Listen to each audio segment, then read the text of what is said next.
The following story has been brought to you by StoriesToInspire.org. There's a family in Manchester, England, the Pollock family. Rabbi Yaakov Pollock, he said the story. He was a war survivor, and he said the story that happened with his family. His family was known in Slovakia as being one of the biggest machnisei orchim. Literally, anyone could come, knocking on the door all hours of the day and night, and they were always welcomed with a smile. They were always welcomed with a greeting. People felt safe whenever they walked into their house, that you had a bed, you had a meal, and you had good company, and you were not pushed out. You felt whenever you wanted to leave, you could leave. And you didn't even have to pay. There's no payment, no remuneration whatsoever. So you can imagine that word spread, and people were saying, what tremendous balei these people are.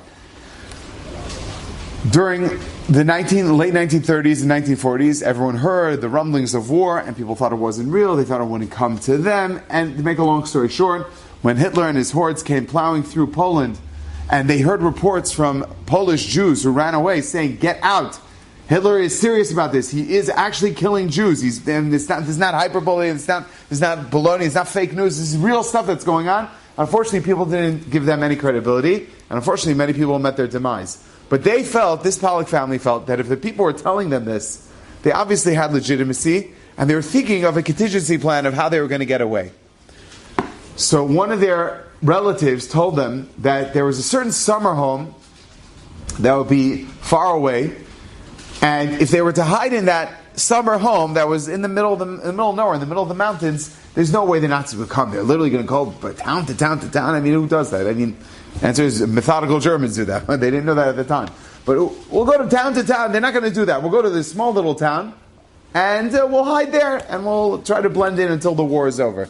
So they went to this little town, and they always made sure to maintain that they were not openly Jewish, to just keep a low profile, stay on the lowdown.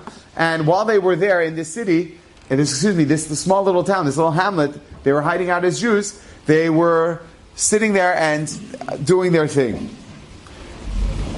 One day, somebody comes running into them, knocking on the door furiously, saying, "They're here, the Nazis are here." "What? The Nazis are here? What are you talking about?" He says, "I gotta run, they're gonna catch me, they're gonna kill me." And with that, the person was gone. As quickly as the person came.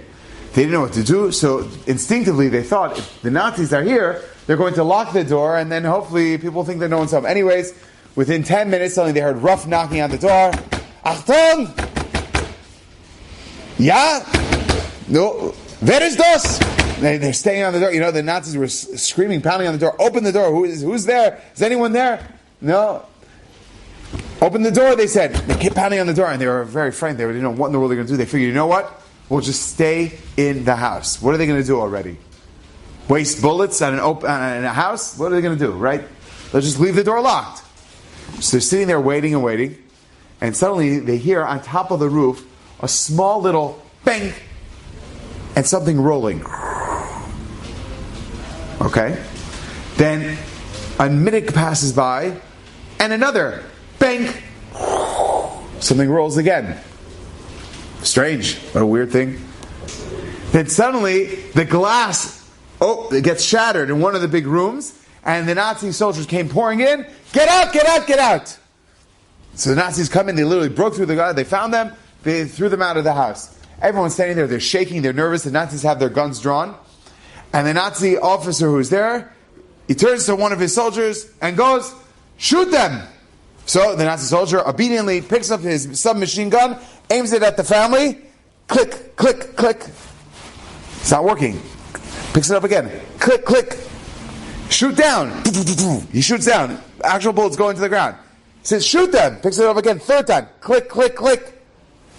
He throws down the machine gun. He's so upset. He pulls out a revolver. He's about to take the revolver and take the family out. Suddenly, the commanding officer grabs the revolver and says, "Put it away." "Put it away? What do you mean? We have to kill the Jews. We have to make this city Judenrein. We have to make it completely clean of Jews." He says, "No, I'll explain to you." He turns to them and says, "You must have something very special watching over you, because we threw 2 grenades on top of your home to kill you.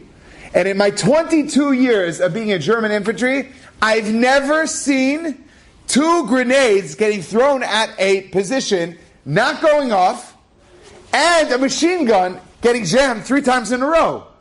There's clearly something watching over you and your family. So we're not going to kill you. Get them on the train.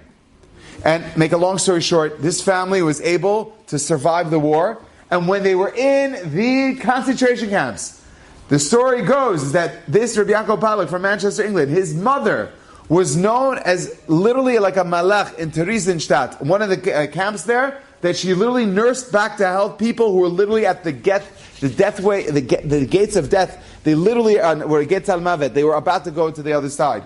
And literally she nursed them back. And she risked her life doing that.